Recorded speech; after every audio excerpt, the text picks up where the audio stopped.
Okay, hello. Good morning, good evening, good afternoon. សួស្តីពុកម៉ែបងប្អូន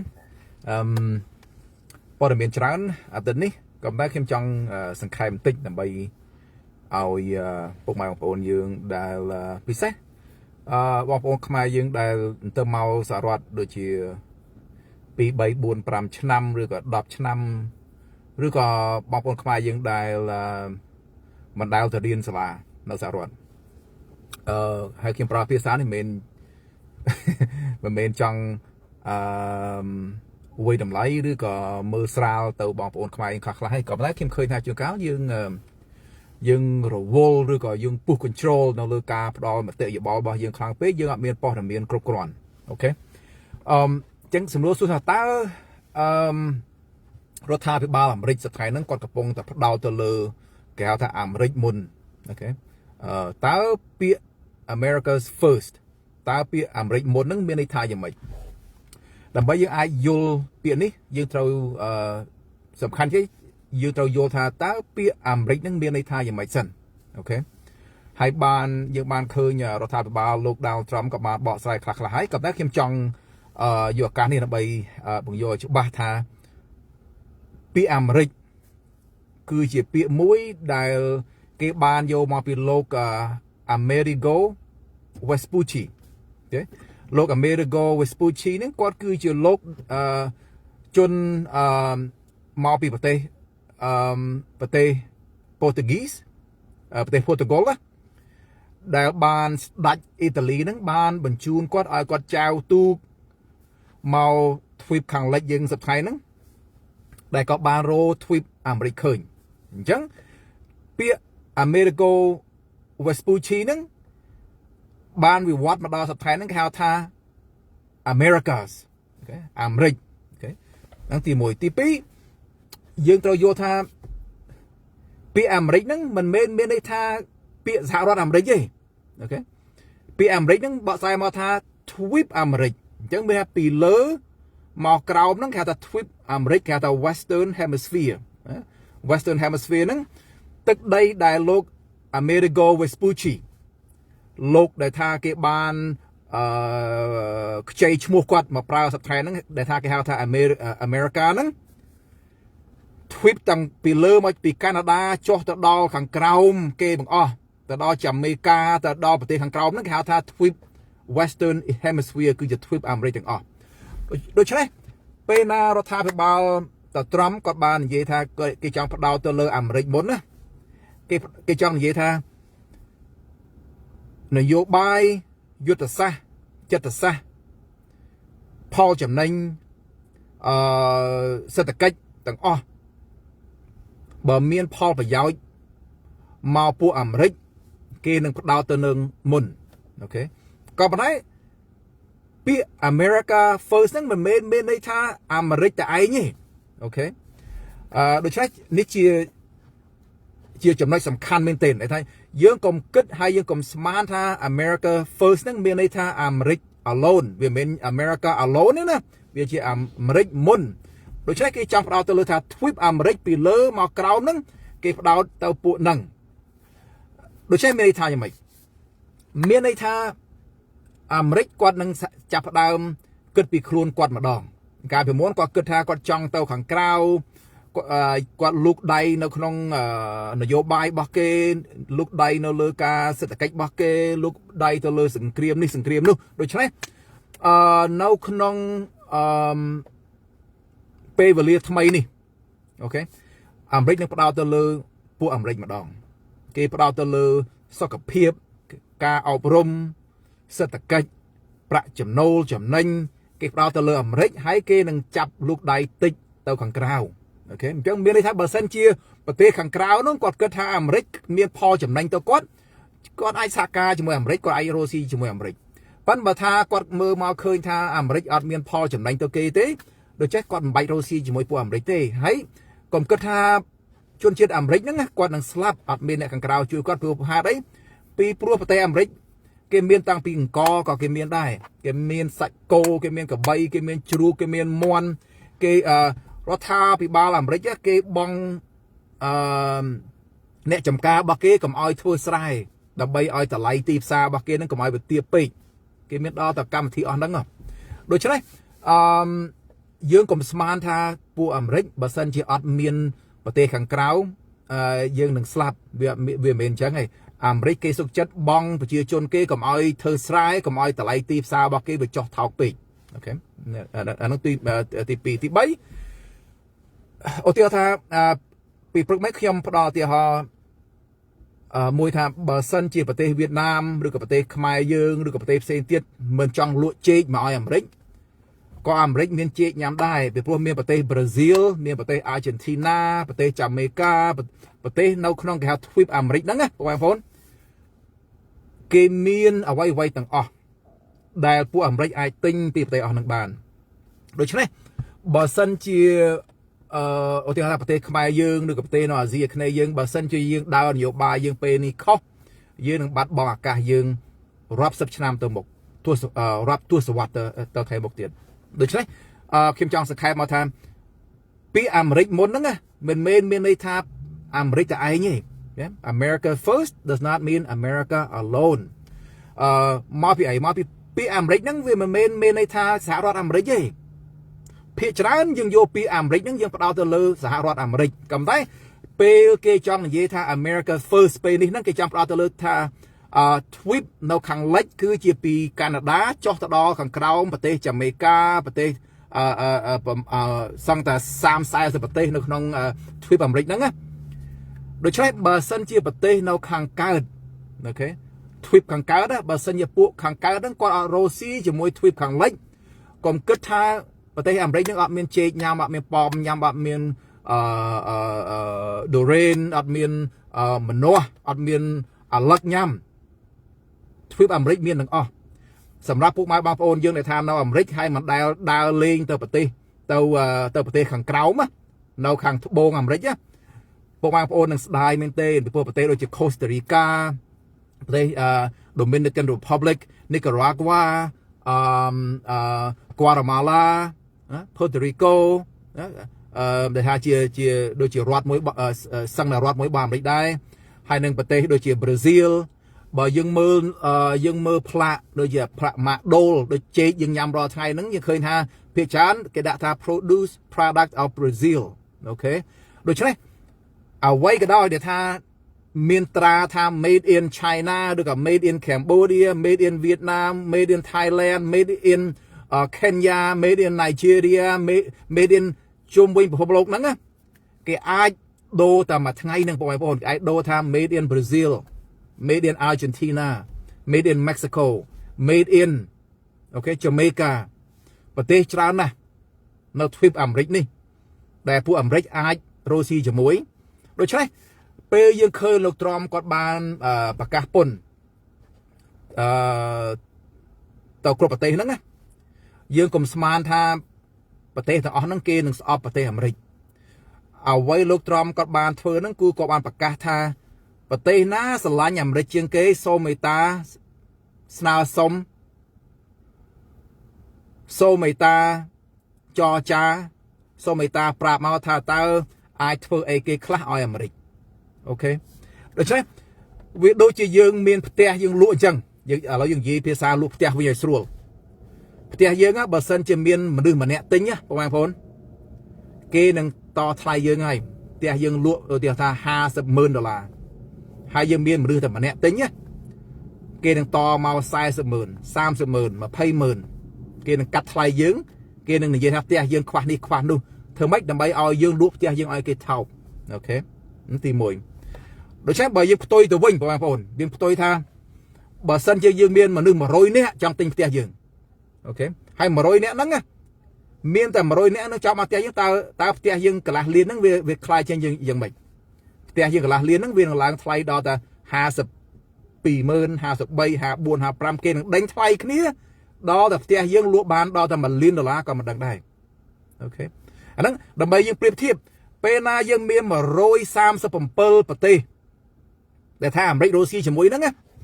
137ប្រទេសហ្នឹងប្រទេសណាឆ្លាតជាងគេនឹងចរចាជាមួយអាមេរិកពីព្រោះលុយនៅជុំវិញពិភពលោកពុកម៉ែបងប្អូន39%អូខេ 39%ដែលថាលុយចាយនៅជុំវិញពិភពលោកយើងហ្នឹងគឺជាលុយរបស់អាមេរិកអូខេអញ្ចឹងប្រទេសមួយហ្នឹងប្រទេសសហរដ្ឋអាមេរិកមានលុយដែលថា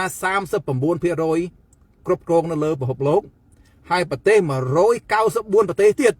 អូខេ194ប្រទេសទៀតគាត់មានលុយតែ61%ឯនៅលើពិភពលោកហ្នឹង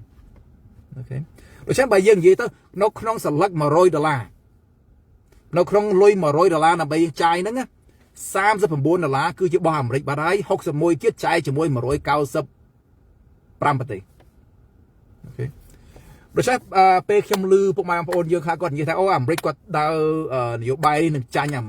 គេចាញ់នេះចាញ់នោះគាត់ឲ្យយល់អំពីការតើទីផ្សារប្រកួតប្រជែងហ្នឹងមានន័យថាយ៉ាងម៉េចទីផ្សារប្រកួតប្រជែងហ្នឹងមានន័យថា195ប្រទេសហ្នឹងគេនឹងប្រកួតប្រជែងដើម្បីរកស៊ីជាមួយអាមេរិកដូច្នេះប្រទេសណាដែលថាគាត់គិតថាអាមេរិកអត់ដែលថាអត់គាត់យើងនឹងស្លាប់ហ្នឹងណាយើងចាំមើលសិនអូខេកុំឲ្យថាខ្ញុំវាស្មានវាដើរលឿនពេកព្រោះបងប្អូនខ្មែរគេថាអូកសលឯងនិយាយដូចជាហាក់ចេះតែខ្លួនឯងអីចឹងទៅកុំស្មានលឿនពេកមិនមែនខ្ញុំចេះតែម្នាក់ឯងទេមានគេរាប់សិបលានអ្នកគេចេះជាងខ្ញុំទៀតដូច្នេះដូចជាយើងមើលកុនអញ្ចឹងយើងអង្គុយមើលកុនសិនថាតើកុននឹងវាដល់ណាយើងកុំចេះតែទួសទាយើងអ្នកដែលថាមិនដែលដើរទួកុនមិនដែលផលិតកុនមិនដឹងថាកុនសាច់រឿងគេមិនហងយើងចេះហើយយើងទៅស្មានថាចកកុននឹងវាចប់យ៉ាងម៉េចអាហ្នឹងដូចជាយើងនឹងវាខ្វះខាតព័ត៌មានបាទដូច្នេះយើងអង្គុយមើលកុនមកបងប្អូនតើចង់មកចប់នឹងវាយ៉ាងម៉េចតើអ្នកណាគេឈ្នះអ្នកណាគេចាញ់បើតាមខ្ញុំស្មានមិនខុសណាទ្វីបអាមេរិកនេះសេដ្ឋកិច្ចវានឹង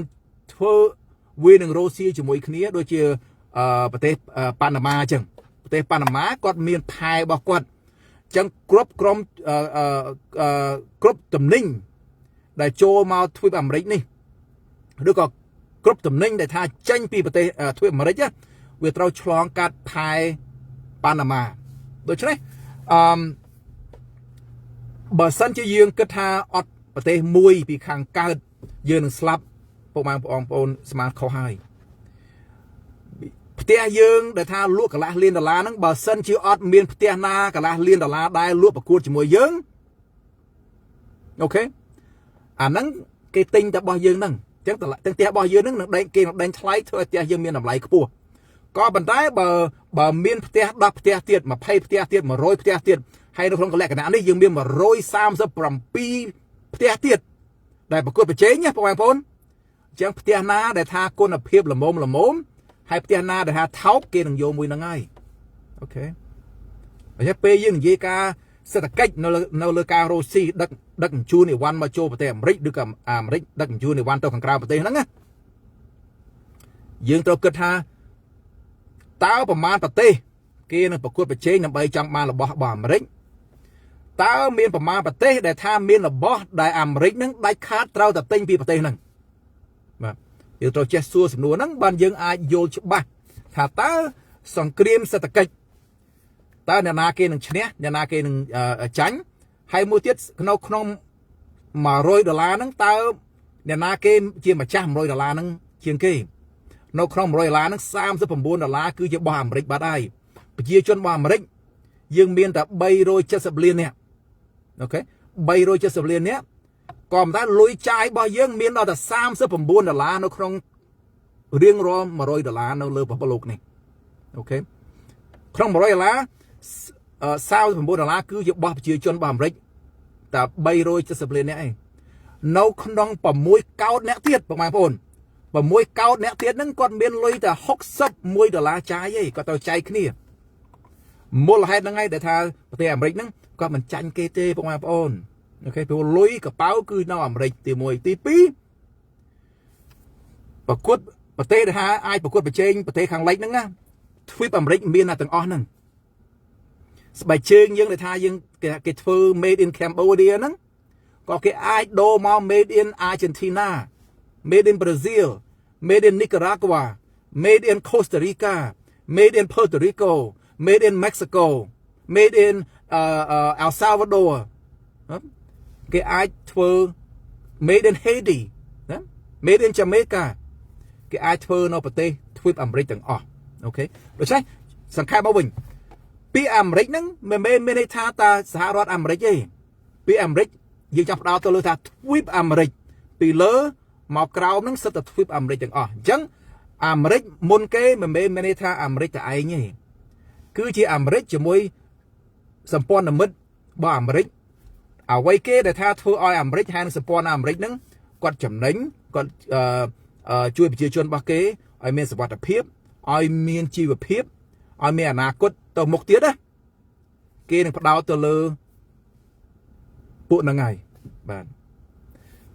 អរគុណបងប្អូនសង្ឃឹមថាអ្វីខ្ញុំបាននិយាយថ្ងៃនេះនឹងធ្វើឲ្យយើងបានយល់ខ្លះហើយកុំឲ្យយើងកុំឲ្យចេះតែជួនកាលខ្ញុំឃើញនៅបងប្អូនខ្មែរយើងខ្លះគាត់អត់យល់ភាគច្រើនដូចខ្ញុំលើកមិនអញ្ចឹងឈ្មោះអាមេរិកហ្នឹងមិនមែនផ្ដោតទៅលើសហរដ្ឋអាមេរិកទេអូខេហើយខ្មែរភាគច្រើនសឹងទាំងអស់តែជាមិនទាន់ទាំងយល់កន្លែងហ្នឹងផងដូច្នេះដល់ពេលគាត់បកស្រាយនៅលើអ៊ីនធឺណិតគាត់បកស្រាយអំពីនយោបាយរបស់អាមេរិកហ្នឹងគាត់អត់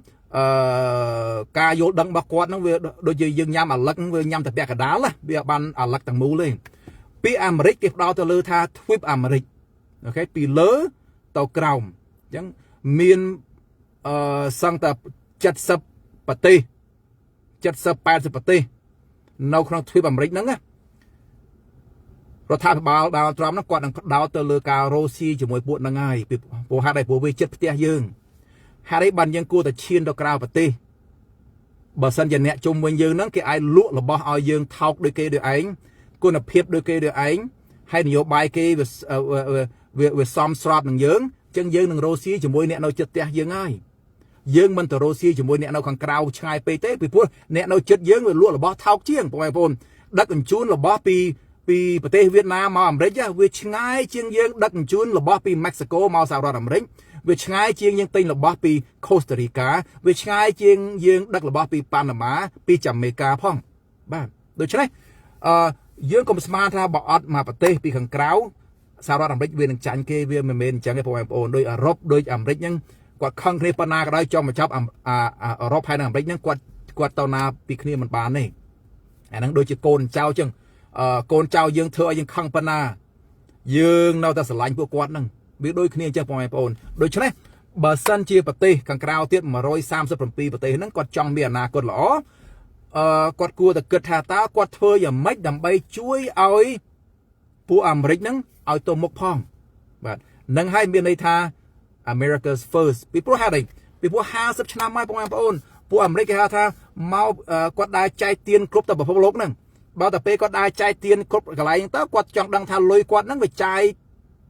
ទៅត្រូវកន្លែងនេះក៏អត់ដូច្នេះគាត់ត្រូវទៅលូកដៃក៏លូកដៃថាណែឯងចាយអញ្ចេះខុសណែឯងចាយអញ្ចេះត្រូវក៏ប៉ុន្តែមានប្រទេសផ្សេងទៀតថាអូបើឲ្យលុយគេហើយកុំលូកុំឲ្យលូពេកឲ្យលុយគេហើយបាត់មាត់ទៅដូច្នេះឥឡូវគាត់ថាអូខេបើណែឯងមកឲ្យខ្ញុំបើកមាត់ខ្ញុំឈប់ឲ្យលុយណែឯងហើយអញ្ចឹងណែឯងទៅលុយណាផ្សេងទៀតទៅហើយបើថាណែឯងរស់ស៊ីជាមួយខ្ញុំណែគេថារស់ស៊ីជាមួយខ្ញុំខាតណែឯងថារស់ស៊ីជាមួយខ្ញុំហ្នឹងធ្វើឲ្យណែឯងខាតឈប់រស់ស៊ីជាមួយខ្ញុំទៅបាទហ្នឹងគឺជាក្បួនគឺជាចរិតរបស់អាមេរិកអូខេនៅក្នុងប្រមាណអាទិត្យមុខនេះយើងនឹងឮច្រើនអំពីប្រទេសចិនហើយប្រទេសអាមេរិកអូខេខ្ញុំចង់សង្ខេបបន្តិចរឿងប្រទេសចិនប្រទេសអាមេរិកចិនតាំងពីខ្ញុំកើតមកដល់សប្តាហ៍នេះយើងមើលតែកុនចិនយើងឃើញថាពួកចិនគាត់អ្នកប្រទេសពិសេសចិនមកដូចស្រុកខ្មែរប្រទេសខាងក្រៅហ្នឹងគឺជាចិនថារ៉ូស៊ីចិនចង់ទៅមុខចិនបកែយើងឃើញថាចិនបកែចិនអ្នកមានត្រូវហើយដូច្នេះយើងឲ្យកូនយើងតកាគេដើម្បីយើងឲ្យក្រុមគ្រួសារយើងរាប់អានពួកចិនយើងយកដៃយកចាប់ដៃចាប់ជើងគេហេតុអីព្រោះយើងគិតថាគេនឹងមានលុយណាបងប្អូនដូច្នេះ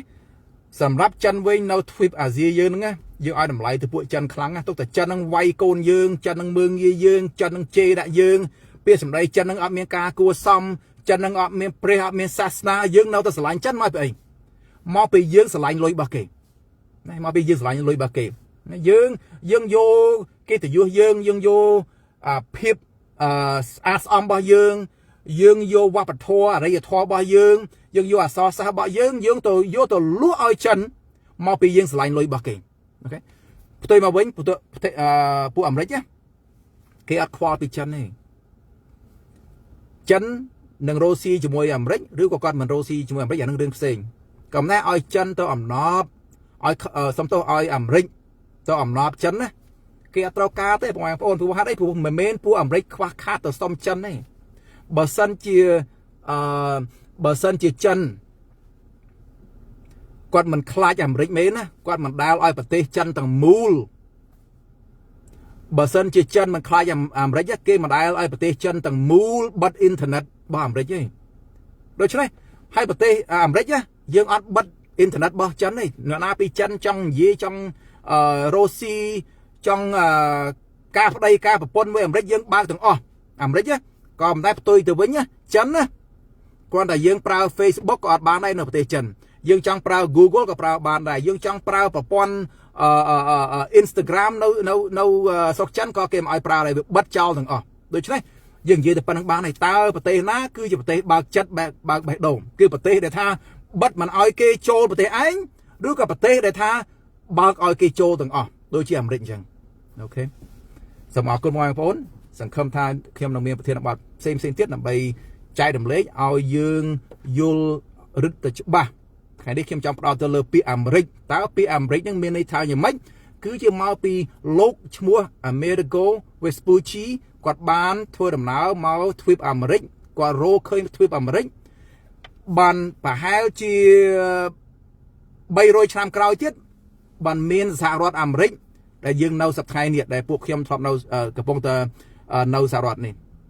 ក៏ប៉ុន្តែទ្វីបអាមេរិកពាក្យអាមេរិកហ្នឹងវាពីកាណាដាចុះដល់ក្រោមគេហៅថាទ្វីបអាមេរិកហើយគឺទ្វីបខាងលិចបាទអញ្ចឹង America's First គឺជាទ្វីបអាមេរិកហ្នឹងឯងមុនបើគេនឹងរ៉ូស៊ីជាមួយអ្នកនៅជិតផ្ទះគេមិនមែនទៅរ៉ូស៊ីជាមួយប្រទេសខាងក្រៅទេលើកលែងតែប្រទេសខាងក្រៅប្រទេសនៅពីឆ្ងាយហ្នឹងណាស្រឡាញ់គេយល់ចិត្តគេរាប់អាននឹងគេស្មោះត្រង់នឹងគេស្មោះស្ម័គ្រនឹងគេនឹងមកគេរ៉ូស៊ីជាមួយបាទសូមអរគុណពុកម៉ែបងប្អូនសូមជម្រាបលាបាទ